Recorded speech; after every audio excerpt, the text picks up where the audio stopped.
Mengenal pola uang datang. How you get your money atau how the money go to you. Sebuah pertanyaan singkat yang sulit dijawab dengan cepat. Pasti mikir dulu, memorizing dulu baru bisa menjawab. Itu pun belum tentu pas atau belum tentu benar. Hanya kira-kira. Sebelum kita masuk ke pelajaran selanjutnya tentang Road to Billionaire, kita jeda sebentar agar mengunyah pelajarannya lebih enak. Ada 2 pertanyaan saya berikan di antara video kali ini. Pertanyaan pertama adalah, who are you when no one watching you? Atau siapakah kamu sebenarnya ketika tidak ada orang yang memperhatikan Anda? Pertanyaan kedua adalah, what holding you back? Apa yang menghalangi Anda selama ini sehingga Anda belum sukses? 2 pertanyaan ini sederhana, banyak yang melewatkan karena sulit akal pikiran kita menjawabnya. Karena ini bukan pertanyaan untuk pikiran atas sadar atau conscious mind. Ini pertanyaan pikiran subconscious. Kalau Anda ambil masa atau ambil waktu, fahami pertanyaan ini sekali lagi dan mulai renungkan. Jangan jawab pakai atas sadar pikirannya. Endapkan sedalam-dalamnya. Percaya saya, Anda bisa menitikkan air mata jika sahabat faham maksud saya. Sekali lagi coba renungkan. Apa yang menghalangi Anda selama ini sehingga Anda tidak bisa take off, tidak bisa berjaya, tidak bisa berkelimpahan, karir tidak lancar, mengapa jalan di tempat?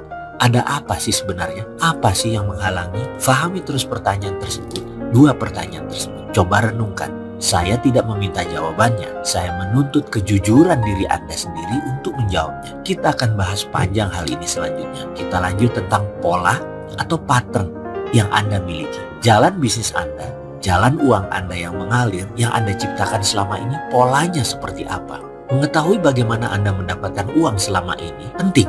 Ya, sangat penting. Karena itulah cara kita mengenal pola uang bekerja ke arah kita selama ini. Kunci pertanyaan yang harus dijawab adalah kata bagaimana atau how. Kita ulangi lagi pertanyaan di awal. How you get your money atau how the money goes to you.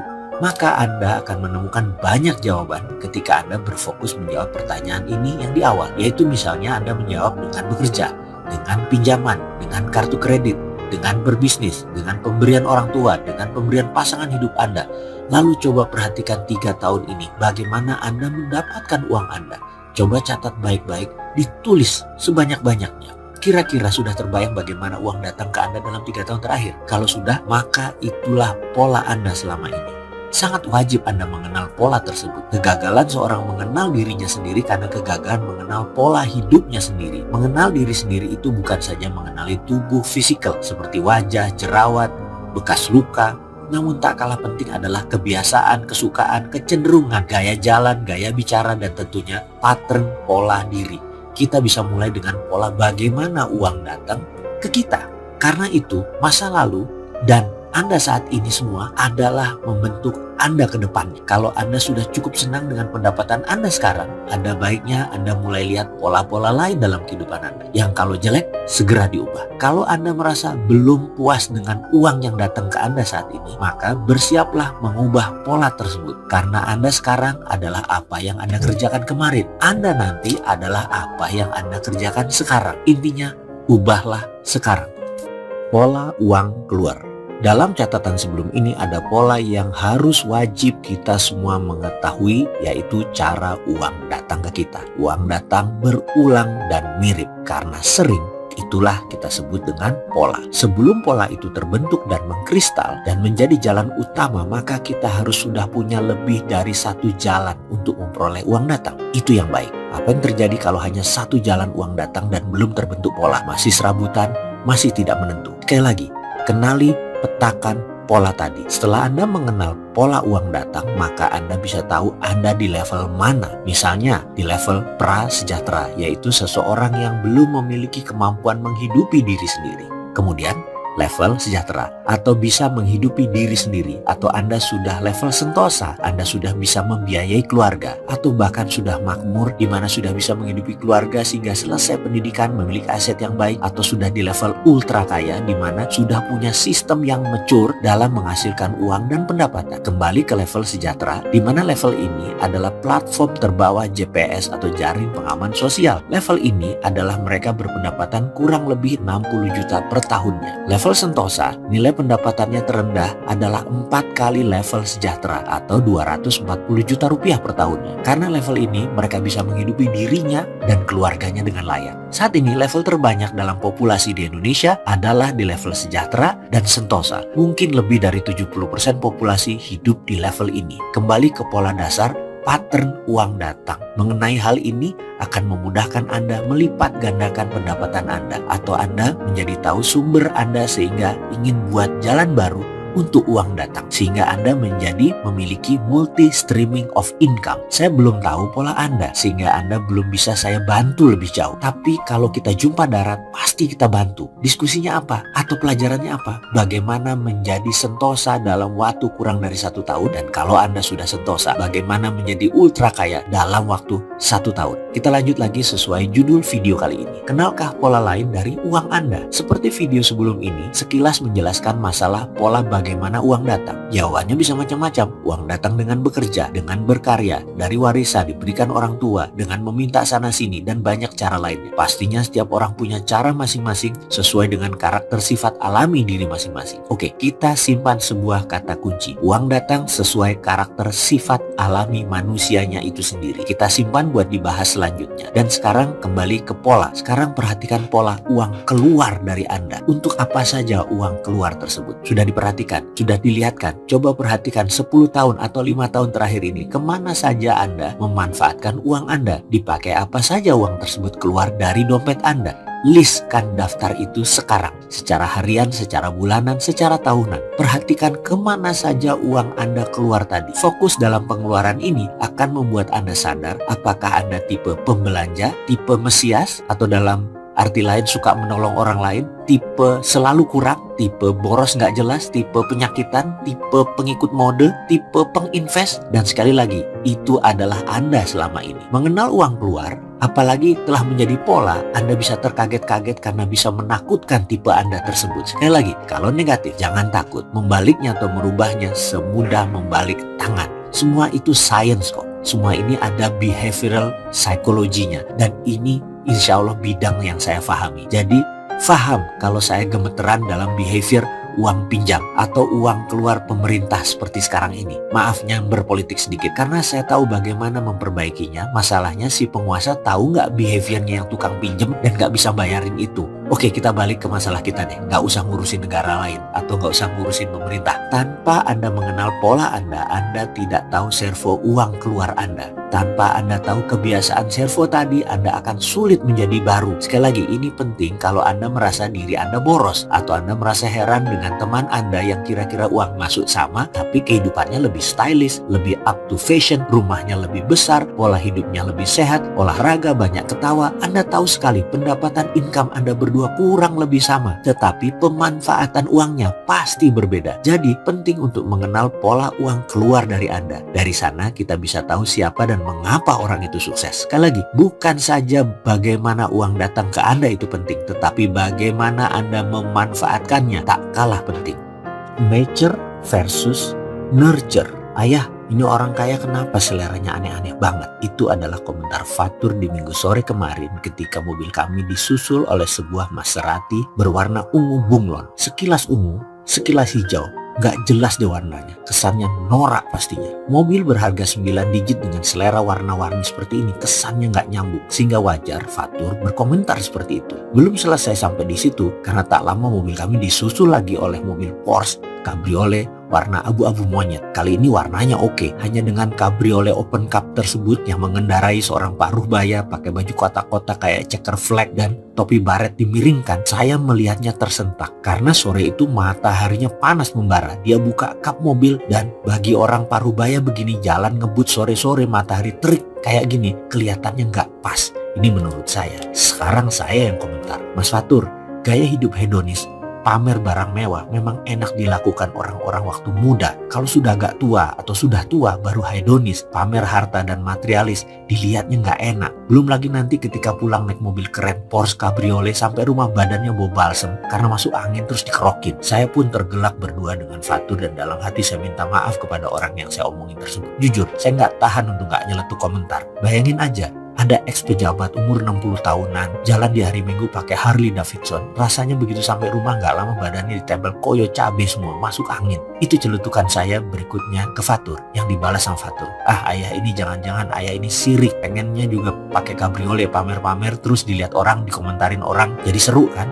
Dilihatnya nggak enak, iya kan ya, kata Fatur sambil ngakak, ngetawain saya sekarang. Yang dilanjutkan dengan kalimat, ya kita berhenti sebentar ke warung yuk. Ngapain Tur? Saya tanya balik. Beli koyo cabe ya. Terus ditulis iri, sirik, terus taruh di jidat ayah supaya sadar rasanya tuh panas banget. Kami berdua ngakak dengan komentar tersebut. Enggak lah Tur, ngapain sirikin orang yang punya kabriolet? Karena punya kabriolet bukan selera ayah. Dan tahu nggak mas, sirik sama materi itu jelek-jelek masuk kategori prosperity conscious alias kesadaran kaya. Itu adalah cara saya membela diri, mencari pembenaran. Fatur mantuk-mantuk kepalanya dan berkata, ya selera orang kaya itu aneh-aneh banget ya. Fatur bicara gak serius dan menurunkan nada bicaranya. Saya jawab, enggak mas Fatur, bukan selera mereka aneh. Mereka memang aneh dari awal, mereka memang beda atau aneh. Karena itu mereka kaya, bukan karena kaya mereka aneh. Karena aneh mereka jadi kaya. Kalau mereka biasa-biasa saja, mereka masuk kelompok orang kebanyakan. Ya jadinya jadi orang biasa juga. Pemikirannya pasti nyeleneh, pasti out of the box. Itu erat hubungannya dengan perilaku masa pertumbuhan, yaitu waktu umur 1 sampai 12 tahun. Masa itu kalau dididik dengan banyak dilarang, orang tuanya banyak ngatur, harus seperti yang lain, mengikuti pemahaman kebanyakan, ya jadinya seperti orang kebanyakan, jadi orang rata-rata. Ini adalah berita yang tidak menyenangkan. Ternyata sukses itu karena dua hal, cetakan dari kecil atau keadaan ketika tumbuh kembang. Saya pun bercerita tentang sahabat saya, seorang anak yatim karena ayahnya pelaut meninggalkan dirinya dan ibunya sejak usia 2 tahun. Ibunya orang Thailand dan harus hidup keras di Surabaya. Suatu hari dia dapat beasiswa di sebuah kampus di Surabaya. Dia pun tinggal di asrama kampus, di mana setiap malam sang ibu menyelinap masuk tidur dengannya. Ibunya tidur di kasur, dia tidur beralas tikar. Ketika pagi sang ibu menyelinap pergi berdagang dan sang anak kuliah hingga petang lagi ibunya masuk menyelinap untuk tidur. Mereka saking miskinnya tidak punya apa-apa. Namun kurang dari 10 tahun kemudian dia merupakan pengusaha yang sukses. Saya pun bertanya kepadanya apa resep suksesnya. Dia berkata dengan lugas, "Mas, bisa dibayangkan keadaan saya tiap malam melihat ibu berjuang untuk menyambung hidup dan harus menyelinap seperti pencuri hanya untuk tidur malam. Maka di kepala saya dan di hati saya cuma satu hal. Saya harus kaya dan ibu tidak boleh menderita. Otak saya tidak ada pikiran yang lain. Kuliah dipercepat, gak sempat mikir yang lain. Mau pacaran, mau ngobrol, berpolitik, berorganisasi, apapun gak ada. Saya pengen ibu gak susah. Maka semua yang saya tarik dalam hidup saya adalah materi agar ibu bisa hidup layak. Dan terbukti, semua datang dan dalam 10 tahun semua tercapai. Dialog ini adalah dialog saya 10 tahun yang lalu. Cerita itu yang saya ceritakan ke Fatur bahwa orang kaya memang aneh dari awal cara berpikirnya, bertindak dan pengambilan keputusannya. Mereka memang beda dari sononya. Menjadi beda, jangan takut, jangan ragu. Beda itu ada yang karena keadaan atau by nature, ada yang karena bimbingan, by nurture. Jadi hargai perbedaan. Dalam berdagang ada istilah price taker dan price maker. Price taker bukan kita yang menentukan, namun para pemain besar seperti big boy di dunia currency atau para trader besar di dunia komoditi atau tambang mineral lainnya pada indeks bursa komoditas lainnya. Di sisi lain, price maker adalah kita yang menentukan sendiri harga produk kita yang kita buat. Dalam price taker, Indonesia yang memproduksi minyak saja tidak bisa menentukan harga minyak karena yang menentukan pasar atau para pemain yang lebih besar dari Indonesia. Bahkan Saudi yang menghasilkan 40% minyak dunia hanya bisa pasrah oleh pasar. Siapa itu pasar? Nanti kita akan bicara di sesi tersendiri. Yang jelas di setiap komoditas, sawit, cengkeh, teh, kopi, semua itu ada pemainnya. Pemainnya lah yang menentukan harga yang diklaim dengan nama pasar. Jadi orang awam hanya mengatakan pasar, padahal ini terencana, terdesain, terstruktur, terkendali.